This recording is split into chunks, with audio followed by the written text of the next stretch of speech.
Kenapa orang tua nggak sadar kalau ini jadi pemicu anak batuk? Ternyata ada pemicu batuk yang sering nggak disadari nih bun. Salah satunya karena debu, asap rokok, dan udara dingin bikin tenggorokan si kecil jadi iritasi dan menyebabkan batuk. Jajanan sembarangan juga bisa jadi pemicu si kecil batuk.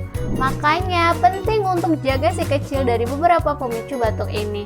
Kalau sudah terlanjur batuk, bunda bisa langsung kasih madu Flybi campur air hangat. Cara alami redakan batuk ini praktis dan aman buat anak dan orang dewasa karena udah BPOM loh bun.